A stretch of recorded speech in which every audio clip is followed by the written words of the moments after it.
Olá, time! E aí, pessoal? Todos bem? Mais um dia de Projeto 13 Questões aqui para nós. Deixa eu mandar meu alô, meu boa noite, meu boa tarde, meu bom dia, meu olá, meu boa madrugada para todo mundo que está aqui no nosso projeto. Grande abraço aí a todos vocês que estão aí. Vai dizendo seu nome, vai dizendo seu alô. Manda aí a sua cidade, de onde é que você está falando, que nós vamos fazer uma comunidade, né, do Projeto 13 Questões. Já estamos lá com o nosso canal do Telegram, a descrição aqui para você poder acessar o nosso canal do Telegram está no vídeo, na descrição do vídeo.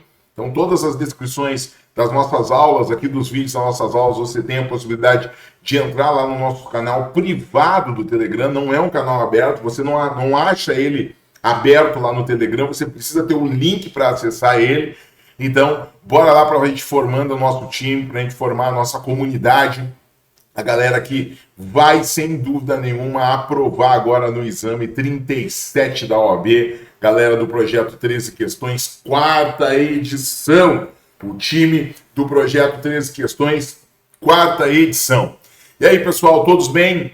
Uma boa noite, então, para todos. Um olá para quem está nos assistindo depois. A galera muitas vezes gosta de assistir depois, né, numa velocidade maior. Ou então assistir com as questões já antes de fazer, não assiste agora, né? Porque a gente libera as questões há pouco e aí depois assiste. Então fica livre, né, para você fazer o que bem entender, desde que você realize o estudo que a gente está propondo, toda a organização, toda a estruturação que a gente está construindo para vocês. Certo? A partir da próxima semana tem cronograma de estudos, 2 aulas por semana.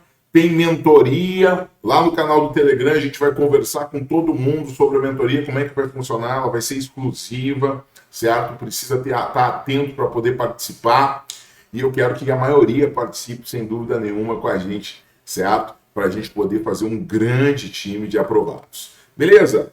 Vamos lá então, a discussão de hoje é direito internacional. Eu estou trazendo aqui as 2 questões que vieram no exame 36 da OAB, ou seja, no exame passado, para a gente estudar aqui alguns temas e ver alguns temas que têm uma incidência muito frequente do examinador. O examinador adora cobrar alguns temas com muita frequência e isso se deu muito claro, certo? No exame 36. Foram apostas minhas do exame 36 que deram certo, exatamente porque eu tinha essa previsão de que o examinador voltaria para temas que ele gosta, para temas que ele domina, depois dele ter errado, mais uma vez errado, uma questão de homologação de decisão estrangeira. Ele errou, essa questão está gerando inclusive mandados de segurança e outras coisas, porque ele errou a questão e ele não reconheceu isso, a FGV não reconheceu isso e está ocorrendo exatamente pessoas que ficaram com 39 pontos e perderam 1 ponto por causa dessa questão errada do examinador, entraram na justiça e estão buscando a sua aprovação na primeira fase por causa disso. Então é importante a gente entender que às vezes talvez a nossa aprovação não venha, né, direta, mas lutar muitas vezes é preciso. A gente não dá para prever uma desonestidade, não é isso. Às vezes a banca tem algum critério injusto e a gente tem que lutar por critérios mais justos, por situações justas, inclusive isso pode impossibilitar, inclusive, de se ajuizar ações, né, mandados de segurança, por exemplo, quando a gente tem fundamentos para isso. Mas vamos lá para nossas questões do exame 36. A prova foi bem ajustadinha, bem certinha no exame 36. O examinador não errou nada, fez uma provinha ajustadinha, porque na prova do 35 ele já tinha se atrapalhado, então ele voltou para temas que ele gosta, que ele cobra e que ele não erra, e que ele não se atrapalha. Que foram a Lei 13.445 de 2017, a Lei de Migração, que é um tema que o examinador é apaixonado e tem cobrado cada vez mais, e também ele cobrou, certo? A Lei de Introdução às Normas do Direito Brasileiro, a LINDB, tema mais cobrado no exame da OAB no que diz respeito a direito internacional. Se a gente falar de direito internacional, os temas mais cobrados no exame da OAB, nós vamos ver a lei de introdução às normas do direito brasileiro, a LINDB, né? O decreto 4657 de 42. Certo? Beleza? Vamos lá então. Vamos pegar aqui as nossas discussões, nossa questão, a primeira questão que veio de direito internacional. No exame 36, ela trouxe a lei de imigração. Lei de imigração tem sido, nos últimos exames de direito internacional, uma das normas mais cobradas. Portanto, atenção às aulas anteriores do projeto 13 questões, que inclusive nós temos link nesse material. Esse material que está disponível para vocês lá no canal do Telegram, traz links de outras aulas, aulas anteriores, de edições anteriores do projeto que ainda estão atualizadas, que você pode olhar. Por quê? Porque essa lei, ela é presença constante. O examinador adora cobrar esses temas no exame de ordem. Ele adora cobrar esses temas no exame de ordem. Vamos dar uma olhadinha? Vamos lá. Questão 1 diz assim, ó, a medida de retirada compulsória de pessoa nacional de outro país que ingressou em território nacional com visto de visita e está exercendo atividade remunerada será. Então vejam, nós temos aqui uma medida de retirada compulsória de pessoa nacional de outro país, ou seja, de um estrangeiro, alguém que não é brasileiro, que eu vou retirar ele compulsoriamente do Brasil. Por qual motivo, professor? Porque ele entrou no território nacional, ou seja, ele entrou no Brasil com um visto de visita e ele está exercendo atividade remunerada agora no Brasil. Pode isso? Não, né? Porque tem que ver a mudança do visto. O visto tem que mudar de visto de visita para visto, né, temporário, né, para visto de permanência temporária. Então, vejam vocês que esse é um ponto bem importante da gente entender, da gente compreender, inclusive, os vistos, né? A gente compreender os vistos. Vejam aqui, ó, que nós temos a Lei 13.445, de 2017, a Lei de Imigração, trazendo lá no artigo 13 o visto. E aí nós temos, ó, lá no artigo 13, o visto. O visto de visita poderá ser concedido ao visitante que vem ao Brasil para estada de curta duração, sem a intenção de estabelecer residência, certo? Nos seguintes casos: turismo, era o antigo visto de turismo, virou visto de visita, né? Negócios, trânsito, atividades artísticas e desportivas e outras hipóteses definidas em regulamento. É vedado ao beneficiário do visto de visita exercer atividade remunerada no Brasil. Ele não pode exercer atividade remunerada no Brasil. Se eu pegar aqui a lei 13.445, e a gente buscar, nós vamos ver que daí nós teremos o visto, né, certo, temporário, que aí esse visto vai permitir esta possibilidade, né, de realização de atividade laboral, certo? Mas não o visto de visita, que a ideia do visto de visita é aquela ideia antiga, anterior, que a gente chamava inclusive de visto de turismo. Então esse é o ponto. Então nós temos o seguinte, nós temos uma retirada compulsória. O que é isso? São meios de retirar o estrangeiro aqui do Brasil, porque ele não está legalizado aqui de alguma forma, certo? Mas nós temos meios de retirada por ilegalidades ou irregularidades administrativas, que são a repatriação. Repatriação quando o cara chega no aeroporto, vindo do exterior, ele é estrangeiro, apresenta seu documento, e aí as autoridades brasileiras, a Polícia Federal, que faz esse papel, né, de polícia migratória, né, vai dizer, ó, você não pode entrar porque você não tem a documentação mínima, a documentação regular para entrar no Brasil. Você não poderá entrar no Brasil, se não tem visto, por exemplo, tal. A pessoa chegou então naquela área internacional do aeroporto e vai ser repatriada, ela nem entra no Brasil. O deportado, ele entra, porque ele entra, por exemplo, com visto de visita. E aí, ao invés de permanecer aqui pelo período do visto de visita, que em regra é 90 dias, prorrogado por mais 90 dias, ele fica 5 anos. E aí está trabalhando aqui. Pode? Claro que não. O visto de visita não é para isso. O visto de visita, inclusive, proíbe as pessoas de realizarem atividade laboral aqui no Brasil, remunerada aqui no Brasil, se não for uma atividade permitida pelo visto de visita.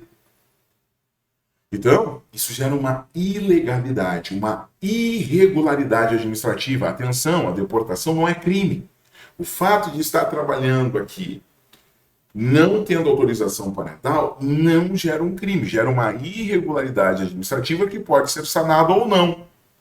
Certo? Gera uma irregularidade administrativa que pode ser sanada ou não pode ser sanada. Mas não é um crime. Agora nós temos outros dois tipos de retirada compulsória de estrangeiro que tem crime envolvido. Quais são esses outros dois tipos de retirada compulsória de estrangeiro que tem crime envolvido? Aí nós temos a expulsão, que é quando o estrangeiro comete crime aqui no Brasil, e o Brasil quer mandar ele embora, não quer ele aqui, então vai ser expulso. E nós temos a extradição, que é quando o estrangeiro cometeu crime lá no exterior e ele fugiu lá do exterior para o Brasil. Foi encontrado aqui no Brasil pela Polícia Internacional, pela Interpol, e agora o país estrangeiro que quer ele pede para o Brasil extraditar esta pessoa. Bom, nessas duas modalidades de retirada compulsória de estrangeiro, expulsão e extradição, nós temos aqui a presença de crime. Mas vejam que a diferença é onde o crime é cometido. Na expulsão, o estrangeiro comete crime no Brasil. Na extradição, o estrangeiro comete crime no exterior. Nós temos essa diferença aqui, certo? A partir disso, a gente consegue compreender também um outro elemento bastante essencial, que é a gente compreender uma dica que eu trago para vocês, que é inclusive uma paródia que eu fiz com uma música lá do Kid Abelha, né? Que traz a retirada compulsória de estrangeiros, certo? Que é o seguinte, né? A música lá do Kid Abelha era fixação, seus olhos no retrato, fixação, minha assombração, fixação, certo? Essa era a música lá do Kid Abelha, da Paula Tola. E aí eu fiz uma paródia para a gente aprender os principais elementos da retirada compulsória de estrangeiro. Que é assim, tá aqui na tela, vocês conseguem cantar comigo. Que é: extradição tem processo penal, deportação tem processo administrativo, expulsão tem crime na nação, as três são meios de retirada de estrangeiro. Extradição tem processo penal, deportação tem processo administrativo, expulsão tem crime na nação, as três são meios de retirada de estrangeiro. É uma paródia, né, cara? O finalzinho fica ruim, mas o importante é que você aprenda, que você lembre esses elementos. Porque ao lembrar esses elementos, isso vai fazer com que você acerte essa questão. Como muitos alunos meus, que eu cantei essa música nas aulas, cantei nas revisões, eu estava com um palpite que eles iam cobrar uma temática dessas. E os caras vieram e cobraram no exame 36 essa temática. Pode cobrar de novo? Ele cobrou deportação, ele já cobrou expulsão, ele vai cobrar daqui a pouquinho extradição. Então a chance sim de no exame 37 ele cobrar a extradição da gente, ou até voltar na expulsão, porque tem bastante coisa para cobrar de expulsão e de deportação. Então pode? Então fica atento a esses pontos, beleza? E eu quero que você cante, pegue essa imagem que eu estou cantando aqui, filma aí você cantando essa imagem, me marca aí no Instagram, me marca nas redes sociais que eu vou republicar aqui. Quero ver a galera que está no projeto 13 Questões, quero ver a galera que é de pé, que está com a gente estudando aqui, me marca você cantando a música, me marca eu cantando a música, para a gente buscar essa rede de pensamento positivo que vai nos levar à aprovação no exame de ordem. Então veja, a partir disso, a gente consegue então pegar as discussões ali apresentadas e analisar alternativa por alternativa. Vamos dar uma olhada? Vamos ver? E aí, gostaram da música? Beleza, então. Ótimo, né, gente? Vamos lá. Letra A. A repatriação, que é a medida administrativa de devolução da pessoa em situação de impedimento ao país de procedência ou de nacionalidade. Então, a repatriação é uma medida administrativa, tá, de devolução em situação de impedimento ao país de procedência ou nacionalidade. Está certo, mas a pergunta é: a medida de retirada compulsória de pessoa nacional de outro país que ingressou em território nacional com visto de visita e está exercendo atividade remunerada é uma repatriação? Não, porque na repatriação o cara nem ingressa no país. Na repatriação a pessoa nem ingressa no país. Então não é repatriação. Certo? B. Deportação. que é a medida decorrente de procedimento administrativo que consiste na retirada compulsória de pessoa que se encontra em situação migratória irregular no território nacional. É uma irregularidade, é um processo administrativo, uma irregularidade administrativa que a pessoa vai ter um prazo para corrigir. É exatamente isso a situação que a gente está tratando aqui no enunciado da questão 1. A situação é uma irregularidade administrativa. A pessoa entrou com visto de visita e agora está trabalhando. Isso é uma irregularidade administrativa, não é um crime. Bom, a situação do enunciado da questão, tá? A pessoa que ingressou em território nacional com visto de visita e está exercendo atividade remunerada, não é crime. Então, com certeza não é caso de expulsão. Aqui está falando de expulsão, medida administrativa de retirada compulsória do imigrante ou visitante do território nacional, conjugado com impedimento de reingresso no prazo determinado. Está certo o conceito, mas não é o caso do enunciado. Eu quero saber qual é esta situação aqui. Esta situação é uma situação de expulsão, de extradição, de deportação? De deportação, certo? É a mesma coisa extradição. Como a gente não tem no enunciado nenhum tipo de crime, ó, a extradição é uma medida de cooperação internacional entre o Estado brasileiro e outro Estado, pelo qual se concede ou solicita a entrega de pessoas sobre quem recai a condenação criminal definitiva ou para fins de instrução de processo penal em curso. Exato conceito de extradição. Mas a situação apresentada no enunciado não é uma extradição. Ela é uma deportação, como a gente consegue ver só pela construção da música. Só pela construção da música. Ela é uma deportação. Portanto, nosso gabarito é a letra B de Brasil. Certo? B de Brasil, B de bola. Vejam que eu coloquei aqui ó, os conceitos. Ó, repatriação, artigo 49. Consiste na medida administrativa de devolução de pessoa em situação de impedimento ao país de procedência e de nacionalidade. Então a pessoa está querendo entrar no Brasil, ela está impedida de entrar porque não tem documentação, eu já repatrio ela. Ela nem entra. Deportação, ela entrou regular, mas depois ela se torna irregular aqui porque ela não cumpriu com as questões administrativas que eram necessárias para ela se manter regular no Brasil.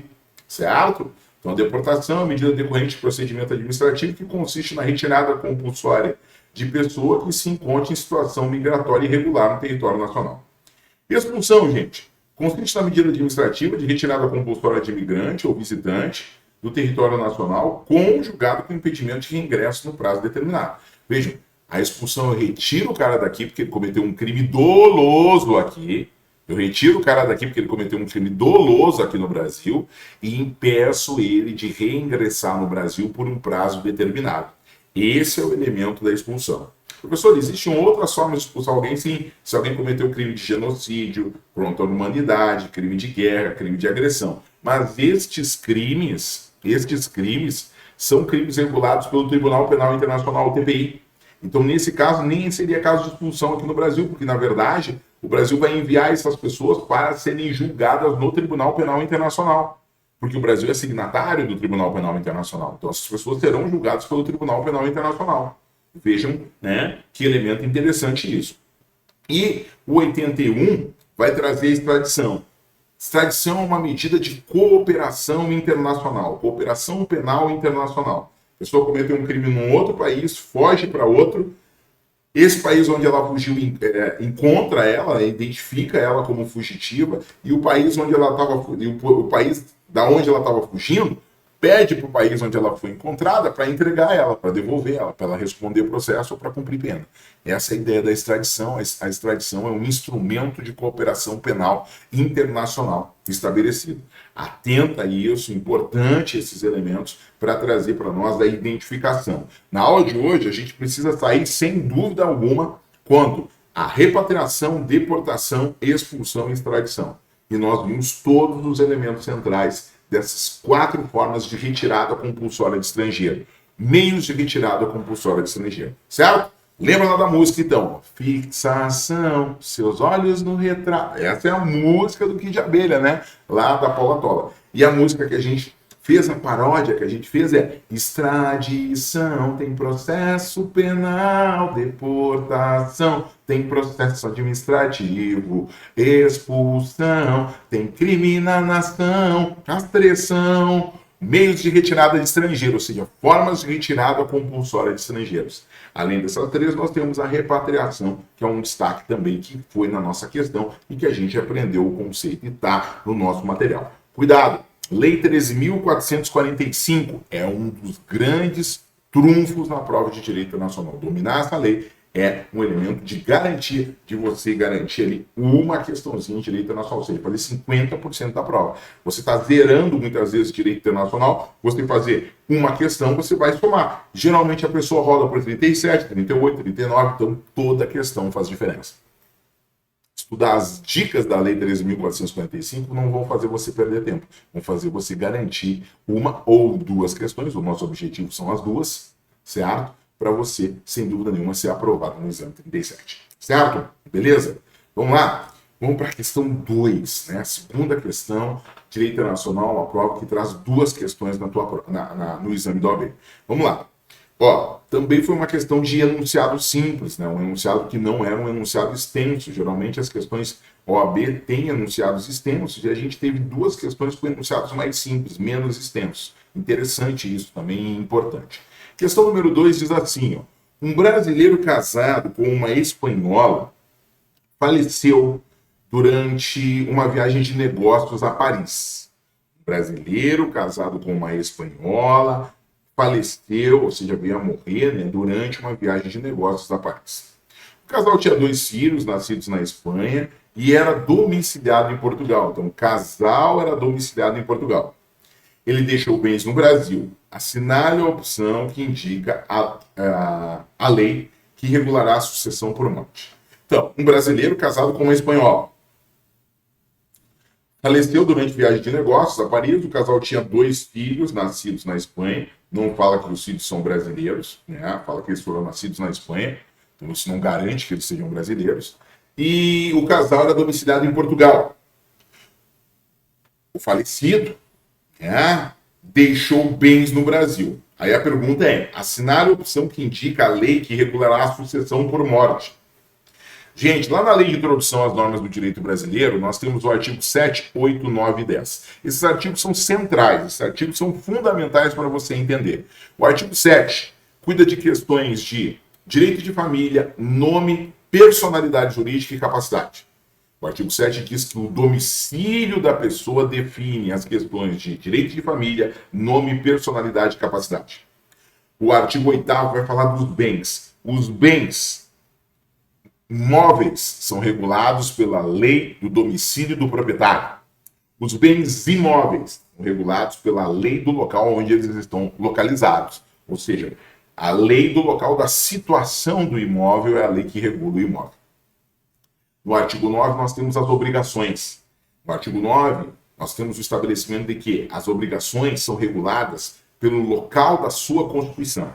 Aonde foi constituída, aonde foi feito o contrato, aonde foi estabelecida a obrigação, é lá, é naquele país, naquela lei que vai regular aquela obrigação feita entre as pessoas. E aí, no artigo 10, nós temos a sucessão, que é o que nos interessa nesse caso. Lei de Introdução às Normas do Direito Brasileiro, artigo 10, traz que a sucessão por morte do indivíduo será regulada pela lei do país do domicílio. Pela lei do país do domicílio, artigo 10. Artigo 10 da Lei de Introdução às Normas do Direito Brasileiro. Certo? Então, se a pessoa é domiciliada em Portugal, vamos olhar aqui a lei, ó. Lei de Introdução às Normas do Direito Brasileiro, a LINDB, Decreto 46, 57 e 42, diz assim no artigo 10. Ó. A sucessão por morte ou por ausência obedece à lei do país em que domiciliado o defunto ou desaparecido, qualquer que seja a natureza e a situação dos bens. A sucessão de bens de estrangeiros situados no país será regulada por lei brasileira em benefício do cônjuge ou dos filhos brasileiros, ou de quem os represente, sempre que não lhe seja mais favorável a lei pessoal do decujus. Parágrafo 2º, a lei do domicílio do herdeiro ou legatário regula a capacidade para suceder. Então vejam, a sucessão por morte ou por ausência obedece, certo, a lei do país em que domiciliado o defunto ou desaparecido, qualquer que seja a natureza ou situação dos bens.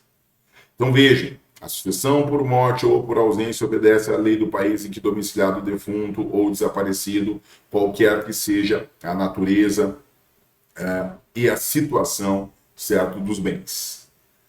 Então, além que domiciliado o defunto. Aonde era domiciliado o defunto? O defunto era domiciliado em Portugal. Então, é a lei portuguesa, a lei civil de Portugal, que vai regular essa sucessão desse brasileiro, porque ele era domiciliado lá. Aplicação do artigo 10 da Lei de Introdução às Normas do Direito Brasileiro, Decreto 4657 de 42. Ok? Coloquei aqui, inclusive, o artigo 23, ó, que traz a competência da autoridade judiciária brasileira, com exclusão de qualquer outra, para falar sobre matéria de sucessão hereditária, proceder à confirmação de testamento particular ou inventário, e a partilha de bens situados no Brasil, ainda que o autor da herança seja de nacionalidade estrangeira ou tenha domicílio fora do território nacional.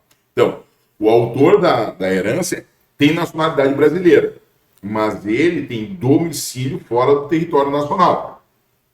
Ela tinha domicílio em Portugal. Deixou bens no Brasil. Então, a regra de sucessão dessa pessoa é a regra portuguesa. Mas quem vai fazer a partilha desses bens é o judiciário brasileiro, porque é competência exclusiva do judiciário brasileiro fazer a partilha desses bens. Ou então confirmar a partilha desses bens. Certo? Mesmo que a regra seja a regra de sucessão portuguesa. Então vejam, é o judiciário brasileiro que vai confirmar essa partilha utilizando-se da regra do direito civil português sobre o direito de sucessões. É isso que vai acontecer. Atenção a esses elementos e muita atenção à lei de introdução às normas do direito brasileiro nos artigos. Eu vou destacar artigos que são importantes, porque não é só o artigo 10. Nessa questão do exame 36 veio o artigo 10. Mas provavelmente ele vai continuar perguntando o LINDB. Por que ele vai continuar perguntando o LINDB? Ora, porque ele vai fazer novamente uma prova de segurança. Ele não vai perguntar a homologação de decisão estrangeira. Ele está com medo. Ele já errou muito a homologação de decisão estrangeira. Ou ele vai perguntar alguma coisa muito simples de homologação de decisão estrangeira, ou ele vai perguntar a LINDB de novo. E aí ele vai ir ou para o artigo 7, ou para o artigo 8, ou para o artigo 9. E a gente já sabe esses artigos de um modo geral. Cabe a vocês a leitura dos artigos 7, 8, 9 da LINDB, porque o 10 a gente acabou de estudar. Certo? Atenção a esses pontos, atenção a esses elementos, porque isso vai te levar à aprovação. Esse detalhe, saber, de entender quais são os pontos que o examinador mais cobra, quais são os elementos que ele gosta de cobrar, que ele gosta de exigir na tua prova. Beleza? Ok? Muito bem, pessoal. Feito, então. Dúvidas aí? Deixem suas dúvidas. Se eu não conseguir responder hoje, né, porque eu tenho várias coisas ainda para fazer, estou saindo já, eu respondo depois. Aqui você pode deixar aqui nos comentários, né, no vídeo, e eu vou respondendo aqui a vocês essas discussões. A gente junto vai buscando essa aprovação, certo? No nosso projeto 13 questões. Espero que vocês tenham gostado. A ideia da aula de hoje, de amanhã e depois, como são duas questões, é serem bem diretas, mas mostrar para vocês que estudar duas questões e todo o conteúdo que elas trazem para o exame da OAB não é uma coisa de 1 minuto, de 2 minutos, de 5 minutos. Muitas vezes a gente precisa entender vários elementos. E isso é estudar por questões. Estudar por questões é conseguir compreender todas as informações que a questão feita pela banca traz. E não só marcar a alternativa correta e ver o fundamento da alternativa correta. Você precisa compreender todas as discussões do enunciado e compreender também por que a letra A está certa, por que a B está errada, por que a C está errada, por que a D está errada. Isso é estudar por questões. Espero que vocês tenham gostado, espero que vocês tenham aprendendo. Comenta aí exatamente se você está gostando dessa forma de estudar por questões, se você está compreendendo essa forma de estudar por questões, e juntos a gente se vê amanhã às 21h30 para a gente estudar direito ambiental. Direito ambiental, as duas questões que caíram na prova, que eu entreguei lá nas revisões, né, na preparação para o exame 36, eu entreguei essas questões. Estão lá no projeto passado, essas questões eu vou de novo trazê-las aqui para vocês, para a gente se preparar para o exame 37. Beleza? Bora estudar, pessoal. Valeu pela parceria. Até o nosso próximo encontro, que é amanhã, certo? Na nossa quarta-feira, às 21h30, para a gente estudar direito ambiental. Bora estudar, time B13. Valeu, até amanhã. Tchau, tchau.